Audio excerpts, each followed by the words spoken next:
इसके बाद से एक डिबेट शुरू हो गई कि भाई साहब ग्रीन कार्ड मिल सकता है। अब ग्रीन कार्ड की स्टोरी क्या है, अब मैं आपको वहां लेकर चलता हूं। देखिए कुछ इस प्रकार से यूनाइटेड स्टेट्स ऑफ अमेरिका का परमानेंट रेजिडेंट का एक सैंपल होता है कि भाई अगर आप रहने वाले हो तो परमानेंट रेजिडेंट कुछ होता होगा, पीआरशिप मिलती होगी। और ग्रीन कार्ड क्या होता है कि ऐसे समझिए, तीन चीजें मैं बेसिक रूप से समझाता हूं।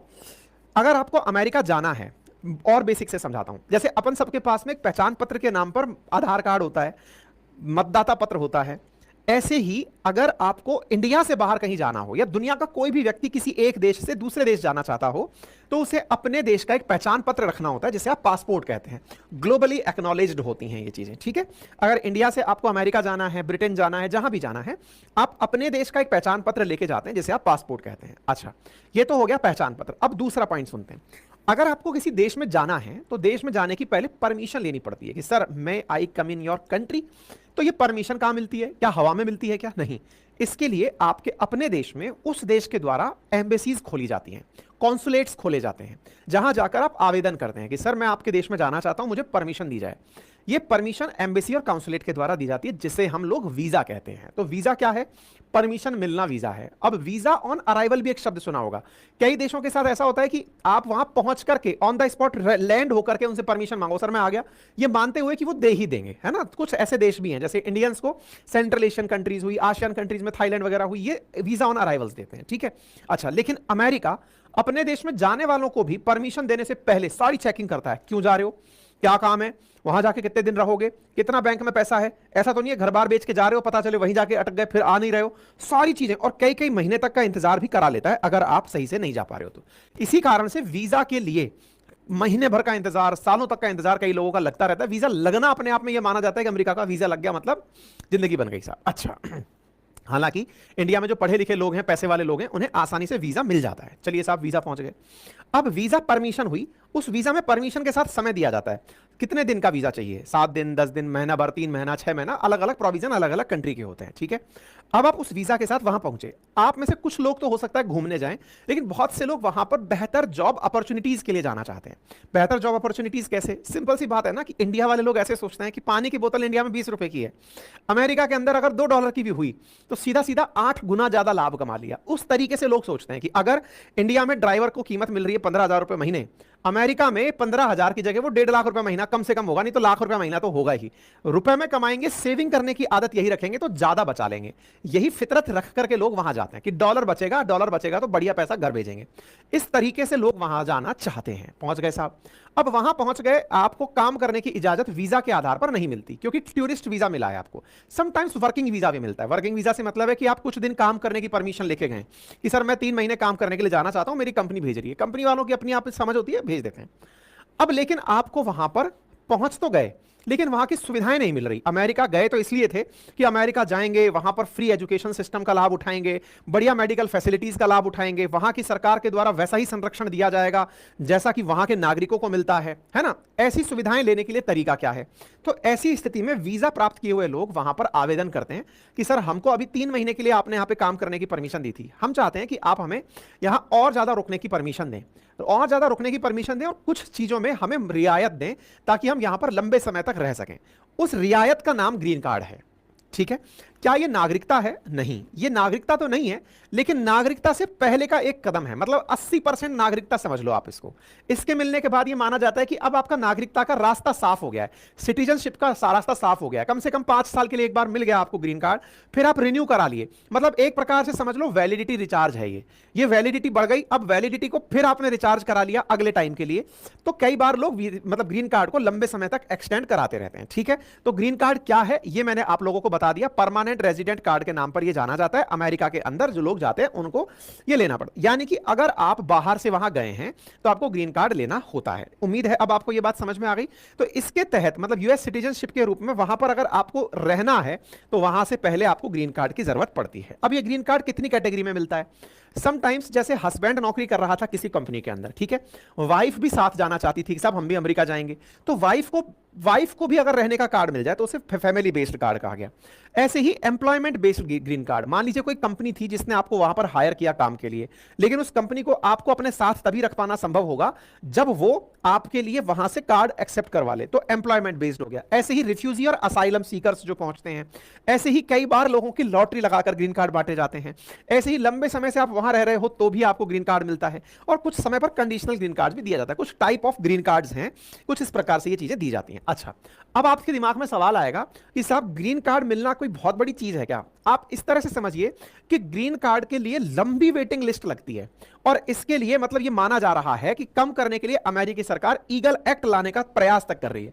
मतलब एक आंकड़ा बताता है कि लगभग 7% से 9% लोग जो आवेदन करते हैं, उनमें से 7% से 9% लोगों को ही ग्रीन कार्ड जारी किया जाता है। मतलब ग्रीन कार्ड के लिए प्रॉपर अमेरिका के अंदर कोटा है, यानी कि एक प्रकार की समझ लीजिए कि रिजर्वेशन की तरह सिस्टम चलता है कि इतने लोग आवेदन करेंगे तो मात्र 7 लोगों को यह सिस्टम मिलेगा, और इनकी संसद के द्वारा यह तैयार किया जाता है।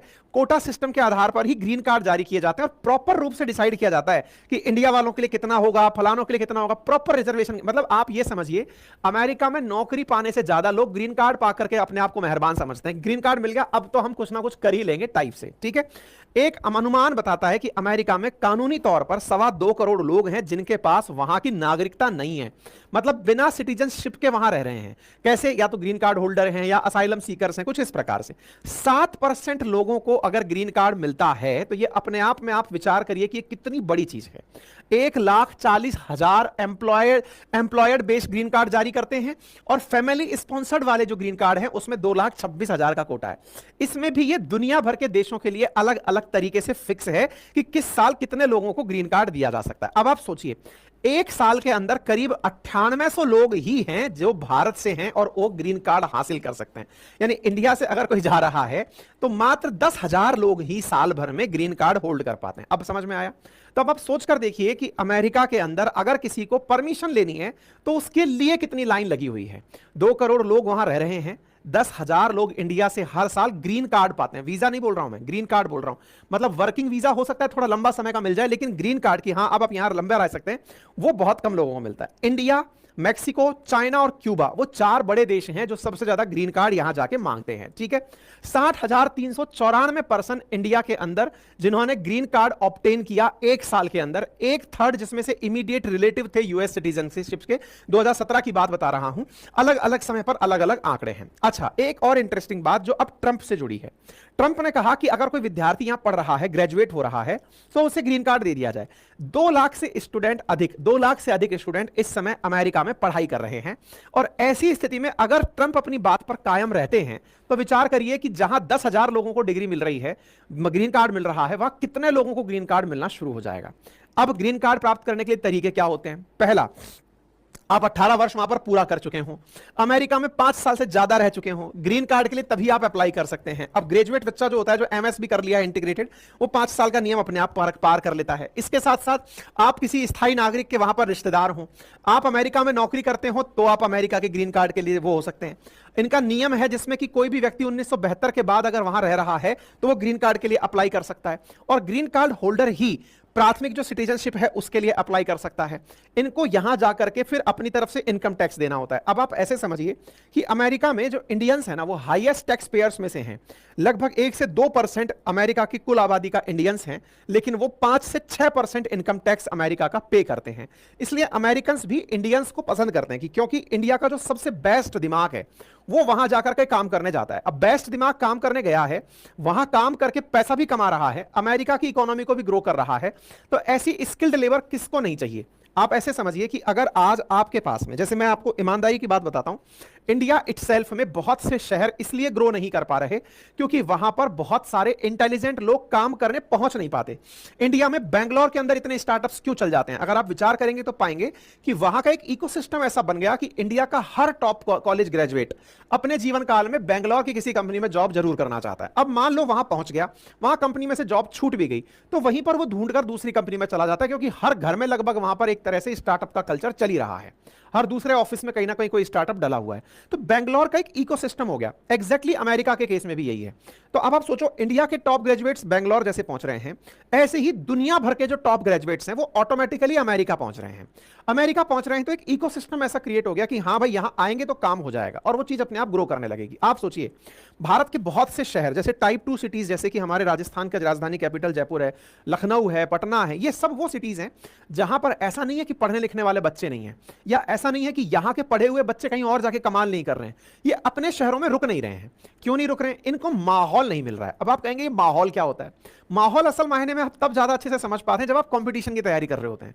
आप अगर किसी कॉम्पिटिटिव एग्जाम की तैयारी कर रहे हैं, आपके साथ में कोई और बच्चा तैयारी कर रहा है, तो आपको पढ़ने में एक स्पिरिट जगती है कि हाँ भाई, तूने कितना पढ़ लिया, मैंने इतना पढ़ लिया।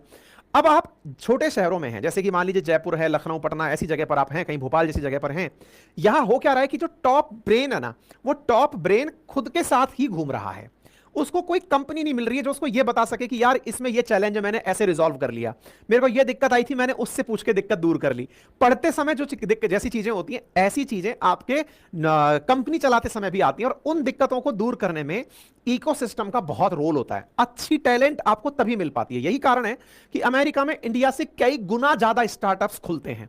क्यों? क्योंकि इतने इंटेलिजेंट लोग एक ही जगह हैं, चलो कुछ तो कर ही लेंगे, और उस तरीके से वो लोग कुछ ना कुछ करते चले जाते हैं। अमेरिका ने अपने कानूनों को इस तरह से बना लिया कि दुनिया भर का इंटेलिजेंट, इंडिया का अगर कोई भी बच्चा कंप्यूटर साइंस से ग्रेजुएट है, उसका पूछो ड्रीम क्या है, एक ही आंसर है कि अमेरिका जाना है। तुम यार इंडिया के इतने बच्चों में टॉप करके टॉप 100 में रैंक लाके अब कह रहे हो कि मैं अमेरिका जाऊंगा, तो अमेरिका को ही महान बनाओगे ना। ये स्किल्ड लेबर है, और किसी भी देश को अपनी देश के जो स्किल्ड लेबर्स हैं उन्हें रोकना ही सबसे बड़ा चैलेंज होता है। इंडिया अगर इस स्किल्ड लेबर का बाहर जाना ही ब्रेन ड्रेन कहलाता है, और अगर कोई देश अपने टैलेंट को नहीं रोक पाता तो ये उस देश की नाकामयाबी में काउंट किया जाता है। इंडिया इस चुनौती का लंबे समय से सामना कर रहा है। उम्मीदें की जाती हैं कि देश में बेंगलोर जैसी और भी सिटीज डेवलप होंगी, जहां जाकर के भारत के पढ़े लिखे लोग भी अपने लिए कोई ना कोई काम करने का इकोसिस्टम डेवलप कर पाएंगे। ठीक है, उम्मीद है कि अब आप इस बात को समझ रहे हो। खैर, आइए थोड़ा और आगे बढ़ते हैं। आगे चलते हैं तो अब यहां पर एक बात निकल करके आती है कि साहब यहां पर इन लोगों को, अच्छा तो ये वीजा, ग्रीन कार्ड और सिटीजनशिप में क्या अंतर होता है, ये मैंने आपको एक लाइन में समझाने का छोटा सा प्रयास किया। वीजा में समझा चुका हूं आप लोगों को। वीजा और ग्रीन कार्ड में क्या अंतर है? तो यहां पर वैलिडिटी का अंतर होता है। सिटीजनशिप में तो सारे सुख आपको अमेरिकी सरकार के मिल ही जाते हैं, ग्रीन कार्ड में लिमिटेड पीरियड के लिए मिलते हैं। ठीक है, अच्छा, एजुकेशन भी ग्रीन कार्ड होल्डर्स को कम दाम पर मिलने लगती है। ठीक है, अच्छा, अब आप ये देखिए कि 1 million highly skilled Indian in US are in line for green card.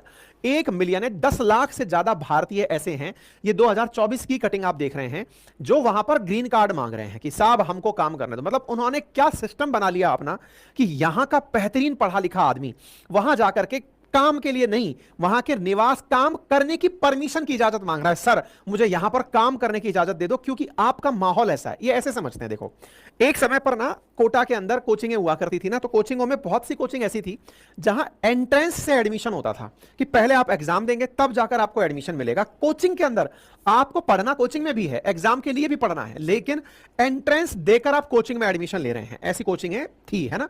तो ऐसी स्थिति में लोगों के मन में एक भाव आता था कि यार क्यों जा रहा है कोई व्यक्ति वहां पर। तो आंसर था, उस कोचिंग के अंदर माहौल ऐसा दे दिया एक जैसे दिमाग वाले बच्चों का कि वो पढ़ेंगे तो कुछ ना कुछ तो प्रोड्यूस कर ही देंगे। एग्जैक्टली अमेरिका ने ऐसा किया हुआ है, अपने यहां का माहौल ऐसा दे दिया। अब आप पूछेंगे ऐसे माहौल में क्या होता है? ओपननेस होती है क्या? कानूनों के अंदर एज ऑफ डूइंग बिजनेस होती है, यानी कि आपको कोई काम करना है बहुत आसानी से करिए। दूसरा, कोई लाल फीताशाही नहीं होती कि पता चल रहा है कोई बाबू धमका दे रहा है, पता चल रहा है कि कोई बाबूजी के दिमाग में आ गया, कोई इंस्पेक्टर के दिमाग में आ गया, वो आपको कुछ भी कहकर के काम से हड़का दे रहा है। इंडिया में तो हद ये है कि अगर आप विदेश से इंडिया लौट रहे हैं तो आपको जो इमिग्रेशन सेंटर पर बैठे हुए जो कस्टम के लोग होते हैं ना, वो ऐसे घूरते हैं जैसे पता नहीं आपने कितना बड़ा क्राइम कर दिया यहां आकर के। कस्टम्स वालों को अगर आप देख लो ना इस बैठे हुए एयरपोर्ट पर, और वहां पर आप जब जा रहे हैं तो वहां पर सब चीजें आपको ऐसे रियलाइज कराई जाती हैं। भले ही वहां पर कितना भी विभेद क्यों ना होता हो, कितना भी आपको अलग से ट्रीट क्यों ना किया जाता हो, लेकिन आपको अपने राइट्स का एहसास दिलाया जाता है। अगर आपके साथ कुछ भी गलत हो रहा है, आप वॉइस रेज कर दो, दुनिया आपके साथ खड़ी हो जाएगी, प्रोटेस्ट करने के लोग आ जाएंगे।